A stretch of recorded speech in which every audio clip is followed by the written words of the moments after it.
Independent comic creators often put a lot of time and effort into building the teams for their books. They reach out to friends in their circles who make comics. They visit artist alleys and conventions, pore over deviant art pages, explore overseas options, and ask for referrals on social media. Sometimes it takes years for them to find the right artists for their project. But too many creators try to publish their comics with only half a team.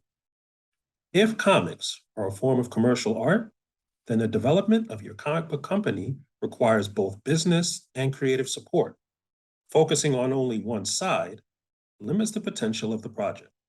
This video will walk through the various roles involved with getting your comic out into the world. The creative team is the basic building block for any comic. As with plays, films, and television shows, one or more individuals come together to turn a vision into a reality. Some roles overlap, but the common structure of a comic book creative team includes the writer, who creates the overall plot of the book and the script in both the caption boxes and character dialogue, the artist, who creates the fundamental images on each page. They may also create the basic character designs, settings, logos, and the cover for the overall book. The inker enhances the image created by the artist, altering the tone and weight of the story by emphasizing some visual aspects over others. The letterer inserts all the words in the book, including dialogue, captions, and sound effects, in a way that guides the reader's eye in a natural progression from one image to another. The flatter prepares the inked images for the colorist to enhance the color rendering process. The colorist then adds mood, energy, and texture to the images to give them more impact to the eye. And finally, the editor oversees the entire process to ensure that the best possible finished product is created on time and under budget. The creative side of comics is intense and time-consuming, but it is only part of the process. Professional comic creators publish books with one of the goals being the generation of profit.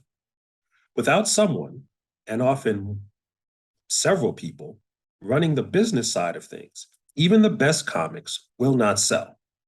The elements of the business team can vary from book to book, but every book needs to answer these questions as part of their process. Who is collecting the money for the comic? Who is paying the bills generated by the comic? Who is in charge of informing the public about the book? Who is handling the relationships with distributors and direct market shops for the print book?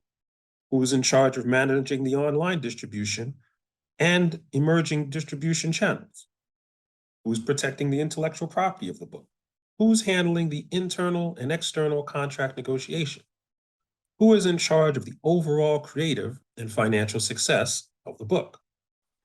Who is in charge of maintaining the website, maintaining the social media presence, running the crowdfunding campaign, and handling the interactions with the comic book press? Who is in charge of managing the printed process, if the book is going to be printed? And finally, who is in charge of using the book to generate money? As we have seen, the team for any given comic could be up to 15 people. But every independent comic obviously doesn't have 15 people working on it. Some established publishing companies don't have 15 people working on each book. Creating independent comics is often a startup experience. This means members of the creative team often take roles in the business team. It can mean members of the business team can fulfill multiple roles within that team. It also means that some jobs will not be done, or they won't be done with the same time and attention as if someone only worked on that piece of the project. Some creators decide to give up some of their rights and sign with creator-driven publishers like Image or Aftershock to take advantage of their pre-existing business teams. As a comic creator, you have the power to decide which aspects of the process will or will not get done. This power works better when you make conscious decisions at the outset of the project. It does you no good to spend 2 years making a book with the intention to sell it and then realizing no one in your team is prepared to sell it or collect the money.